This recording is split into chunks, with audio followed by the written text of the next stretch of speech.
Share बाजार ऐसे व्यक्तियों से भरा पड़ा है जो हर चीज़ की कीमत जानते हैं लेकिन कुछ भी नहीं। भले ही रेटिंग अन्य सभी मामलों में कितने ही ऊंचे हों, लेकिन अगर स्टॉक होल्डर के लिए ट्रस्टशिप के मजबूत प्रबंधन की भावना की कमी का एक भी सवाल है तो निवेशकों को कभी भी इस तरह के उद्योगों में भाग लेने पर कभी विचार नहीं करना चाहिए। पर्याप्त जानकारी के बिना एक कंपनी खरीदना अपर्याप्त विविधीकरण होने से भी अधिक खतरनाक हो सकता है।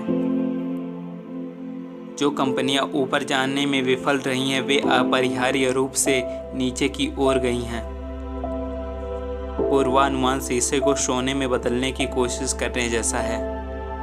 जब बार बार मूल्य वृद्धि के कारण पूरे उद्योग का लाभ मार्जिन बढ़ता है, जिसका संकेत लंबी अवधि के निवेशकों के लिए अच्छी नहीं होती है। इतने सारे बास्केट में अंडे होने का नुकसान यह है कि बहुत सारे अंडे वास्तव में आकर्षक टोकरी में समाप्त नहीं होते हैं और अंडे को डालने के बाद सभी टोकरियों को देखना असंभव है। एक बार में एक स्टॉक को ठीक से चुना गया है और समय की कसौटी पर खरा उतरा है, या कभी कभी होता है कि इसे बेचने का कोई कारण हो।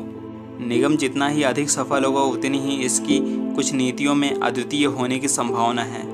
यह पता लगाना कि किस चिकित्सक ने मृत्यु के माध्यम से अपने अभ्यास का सबसे छोटा प्रतिशत खो दिया था, एक शानदार चिकित्सक को लेने का एक अच्छा तरीका नहीं है। सबसे महत्वपूर्ण यह है कि जिन कंपनियों में लाभांश पे आउट पर जोर नहीं दिया जाता है वह स्टॉक नहीं खरीदा जाता है, क्योंकि लाभांश पे आउट वास्तविक विकास को प्रतिबंधित करता है।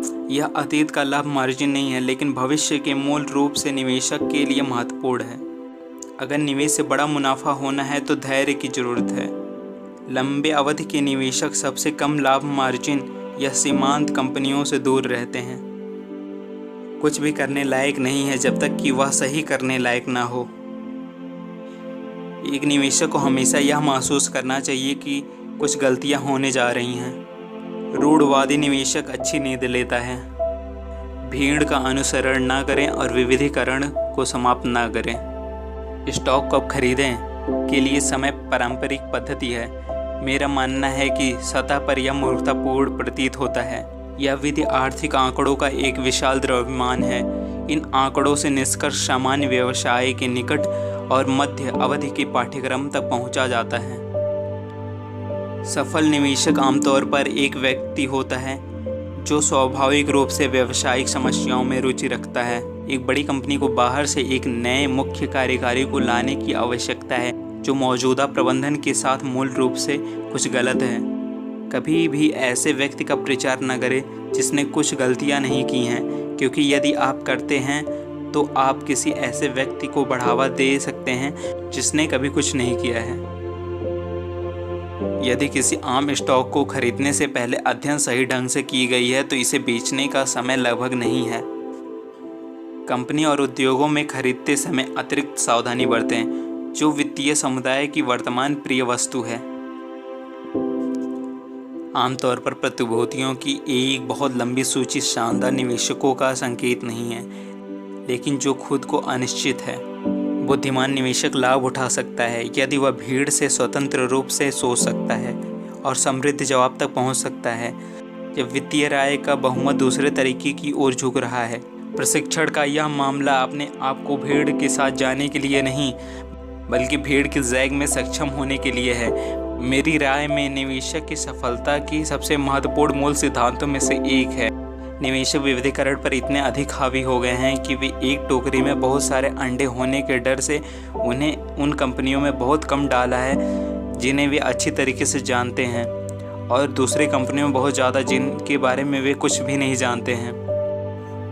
यहाँ तक कि उन पहले के समय में वास्तव में उत्कृष्ट कंपनियों को खोजने और एक आकर्षक बाजार के सभी उतार चढ़ावों के माध्यम से उनके साथ रहना कहीं अधिक लोगों के लिए अधिक लाभदायक साबित हुआ, जितना कि उन्हें सस्ते में खरीदना और उन्हें बेचने की कोशिश करने का अधिक रंगीन अभ्यास किया। शेयर बाजार में एक अच्छी तंत्रिका तंत्र एक अच्छे सिर से भी अधिक महत्वपूर्ण है। स्टॉक मार्केट में वैसे ही कपड़े और स्टाइल हैं जैसा महिलाओं के कपड़ों में होते हैं।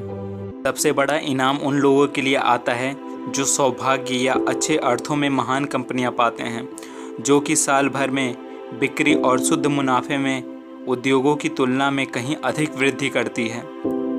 यदि आप ऐसा नहीं कर सकते हैं जो दूसरे लोग कर रहे हैं तो वह बेहतर है। हम में से कोई भी खुद को स्वीकार करना पसंद नहीं करता है कि वह गलत है। एक जटिल कारक है जो निवेश की गलतियों से निपटने को अधिक कठिन बनाता है। यह हम में से प्रत्येक में अहंकार है।